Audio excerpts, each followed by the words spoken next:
Assalamualaikum dan selamat sejahtera. Hari ini kita akan belajar Sains Tingkatan 5 bersama saya Cikgu Taufik Ibrahim. Hari ini kita masuk bab 1 iaitu mikroorganisma. Okey, dalam Sains Tingkatan 5 bab 1 mikroorganisma, kita ada 3 subtopik. Yang pertama ialah 1.1 dunia mikroorganisma, 1.2 mikroorganisma berfaedah dan 1.3 pencegahan dan rawatan penyakit yang disebabkan oleh mikroorganisma. So kita pergi dahulu kepada 1.1 dunia mikroorganisma bahagian 1. Saya akan pecahkan kepada dua bahagian kerana panjang sangat. Okey, so ada satu sahaja hasil pembelajaran. Yang pertama berkomunikasi mengenai mikroorganisma. Kita sentuh dua sahaja jenis mikroorganisma dalam slide kali ini. Okey, kita pergi dahulu kepada mikroorganisma. Mikroorganisma ialah organisma seni yang tidak dapat dilihat dengan mata kasar, merujuk kepada perkataan mikro yang berada pada perkataan mikroorganisma, iaitu bermaksud seni ataupun sangat-sangat kecil. Jadi ia bermaksud mikroorganisma ni organisma yang sangat-sangat kecil ataupun paling seni. Okey, hanya dapat dilihat dengan bantuan mikroskop. Contohnya bakteria yang berada di atas piring Petri, kalau kita tengok dengan mata kasar tak nampak sangat. So bila kita guna mikroskop, kita akan dapat tengok bakteria yang ada pada piring Petri tersebut. Okey, untuk pengetahuan anda juga, bilangan sel badan yang ada pada badan kita ialah 3.0 darab 10 kuasa 13. Namun begitu, bilangan bakteria dalam badan kita ini mempunyai bilangan 10 kali ganda berbanding bilangan sel dalam badan kita. Okey, banyak sangat. Okey, sebab apa? Sebab saiz bakteria ataupun mikroorganisma yang berada dalam badan kita ini sangat kecil berbanding sel badan. Okey, seterusnya kita pergi kepada flora normal. Mikroorganisma yang ditemukan pada organisma termasuklah manusia dan haiwan dan tidak menyebabkan penyakit. Maknanya mikroorganisma yang baik-baiklah. Okey, so contohnya yang berada di bahagian atas salur pernafasan ialah Staphylococcus species. SP itu maknanya spesies. Streptococcus species. Okey, yang berada di kulit Staphylococcus species, ada Corynebacterium species. Okey, yang berada di usus kecil pula ialah Escherichia species, Lactobacillus species dan Streptococcus species. Dan yang berada di uretra ataupun badan perempuan ada Staphylococcus species dan Corynebacterium species. So inilah bakteria-bakteria ataupun mikroorganisma yang baik-baik yang berada dalam badan kita dan memberikan faedah kepada badan kita. Okey, apa faedahnya? Kepentingan flora normal kepada kesihatan manusia. Yang pertama, flora normal bersaing dengan patogen untuk mendapatkan nutrien dan menghalang pembentukan koloni patogen. Flora normal juga terdiri daripada bakteria yang mensintesiskan vitamin B12 dan vitamin K untuk kesihatan badan kita. Flora normal juga merangsang pertumbuhan tisu badan seperti tisu kolon dan tisu di dalam salur pencernaan, dan flora normal merangsang pembentukan antibodi yang melawan patogen dan penyakit. So inilah kepentingan flora normal kepada badan kita dan kesihatan kita terutamanya. So kalau kita flashback balik, kalau awak pernah tengok cerita War of the World pada tahun 2005 lakonan Tom Cruise. Okey, filem ini mengisahkan alien datang ke bumi dan serang bumi dan membunuh ramai manusia. Okey, jadi kalau tengok dekat video bawah tu, manusia tidak dapat menyerang kerana kapal angkasa dilapisi perisai ataupun shield.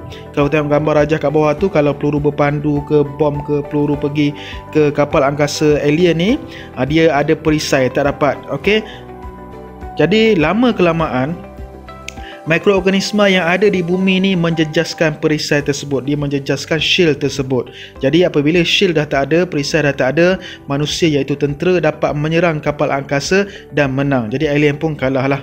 Okey, kau tengok gambar video dekat sini, tengok sikit video macam mana kisahnya. Okey, di sini perisai dah tak ada. Okey, burung-burung gagak dah boleh singgah di kapal angkasa. Jadi tentera dapat tengok kapal angkasa alien tersebut. Okey, so tengok sikit serutan movie-nya.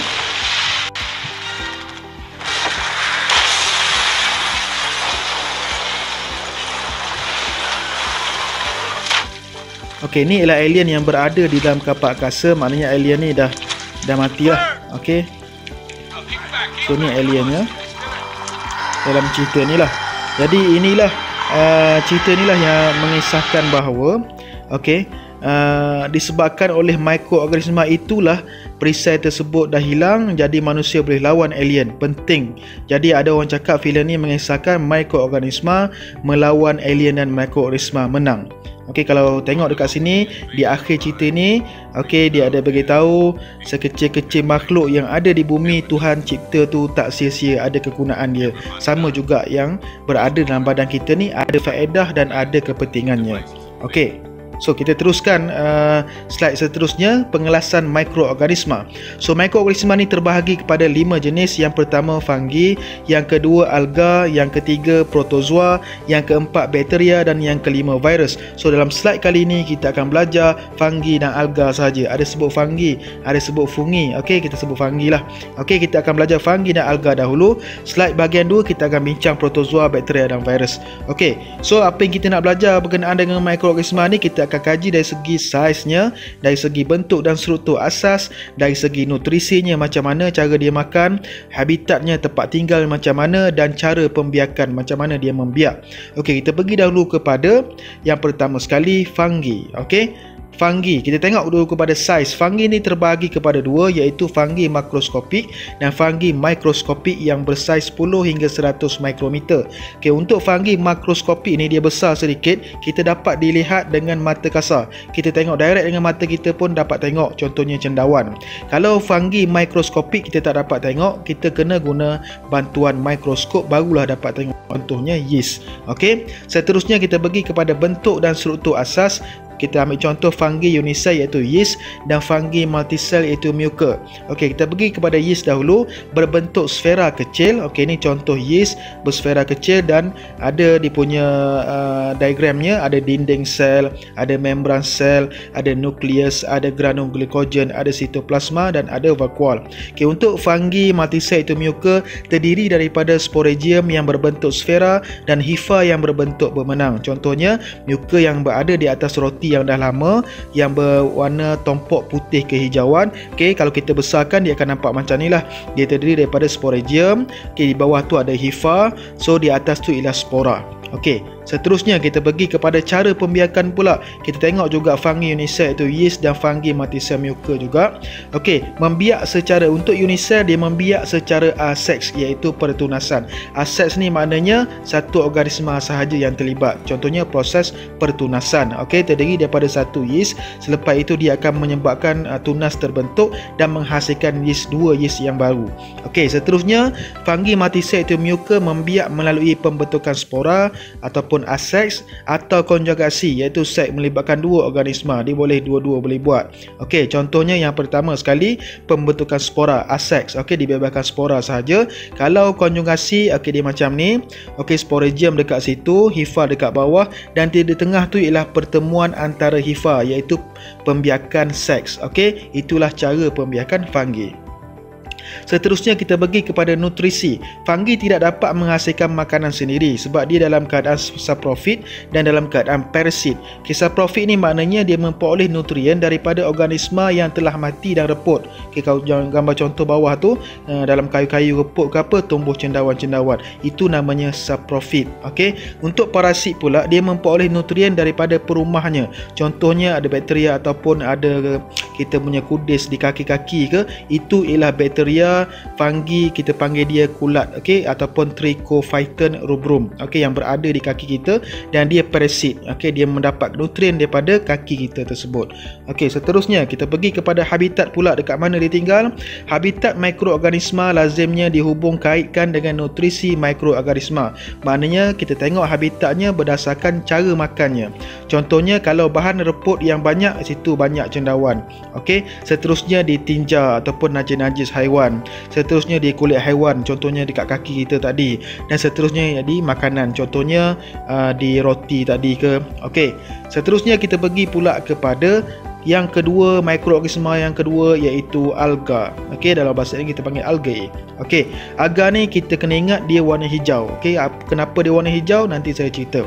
Tengok saiz dahulu. Alga pula terbahagi kepada dua jenis iaitu alga makroskopik dan alga mikroskopik yang bersaiz 1 hingga beberapa ratus mikrometer. Kita tengok dulu kepada makroskopik, dapat dilihat dengan mata kasar, contohnya alga di laut. Okey, kalau alga mikroskopik kita dapat tengok dengan bantuan mikroskop sahaja. Contohnya okey, Chlamydomonas okey dan Spirogyra. Okey, so Spirogyra species ini contoh alga mikroskopik yang kita boleh tengok dengan mikroskop sahaja.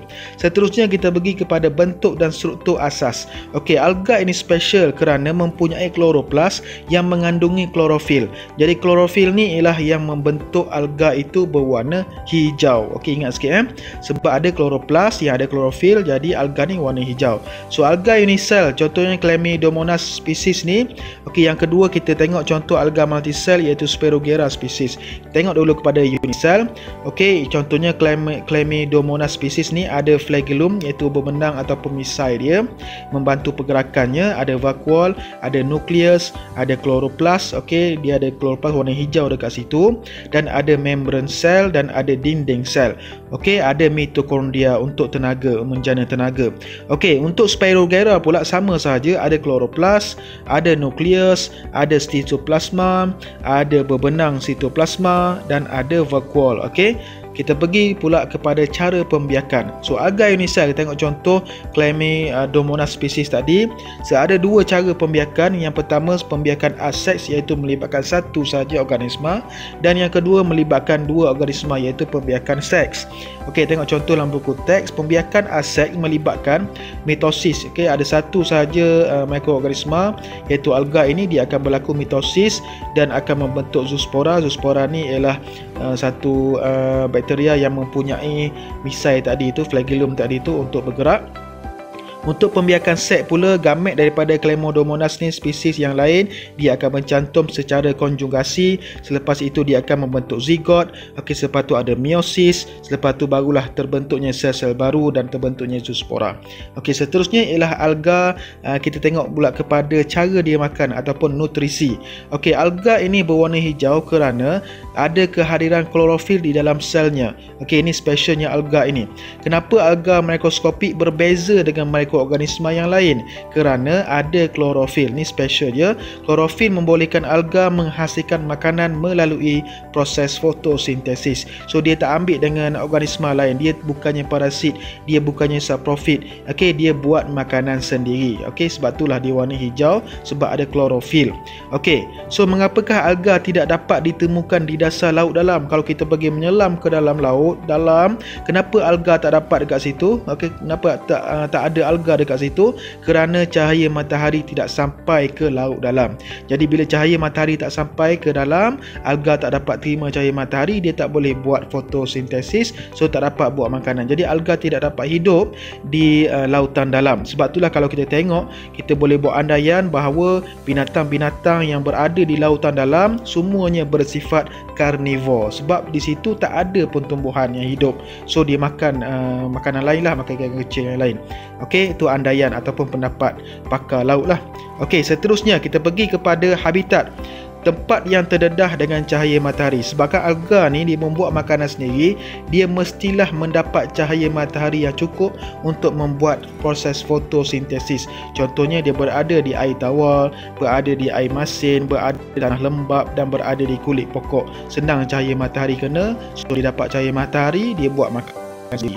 Okey, boleh cuba jawab soalan yang saya sediakan di bawah ini, dan jangan lupa tekan link di description video, situ ada soalan-soalan yang saya sediakan, dan jangan lupa untuk tekan subscribe. Terima kasih yang dah subscribe. Jangan lupa untuk like page Facebook saya, Cikgu Taufik Ibrahim.